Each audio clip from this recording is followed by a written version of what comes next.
it's a waste of time unless you know how to practice or why you are doing it. I practice for 3 different reasons.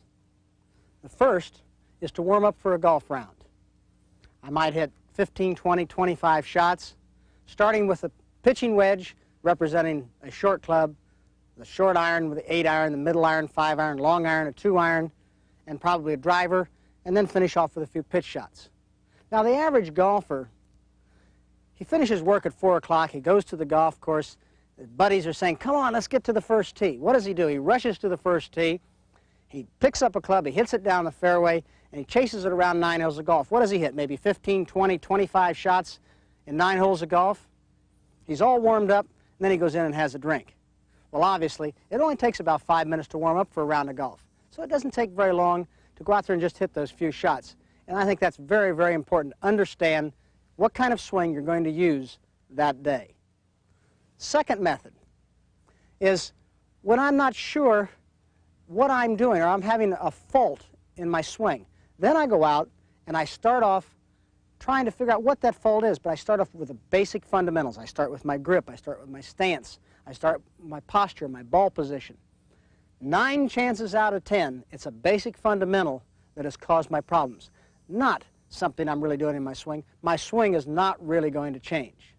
The third method of practicing is when I'm trying to really groove a certain thing in my swing and make sure that what I'm doing is right. Now, I do this a lot after I play a round of golf, whether I've played good or bad.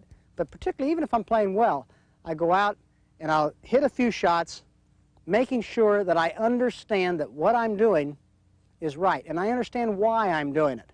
And I don't go out there and hit 500 balls.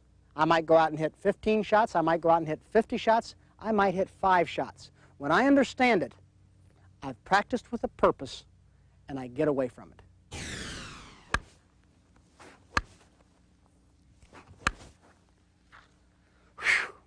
You ever seen that guy in the practice tee? I'm sure you probably have. Well, he's getting exercise, not practice.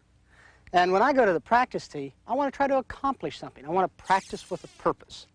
And when I say practice with a purpose, I want to practice as though I'm playing a shot on a golf course. After all, that's where I'm going to use the shot. So let's think about how we're going to practice. Well, how are we going to approach a ball? I approach the ball from the rear. I come up to it. I've picked out a spot in front of me. I line up down the line of the target. I take my time and make a nice smooth swing and try to remain on balance. Now I'm accomplishing something here. Whether I'm warming up for the round, whether I'm correcting a fault, or whether I'm grooving my swing, I'm trying to accomplish something when I practice.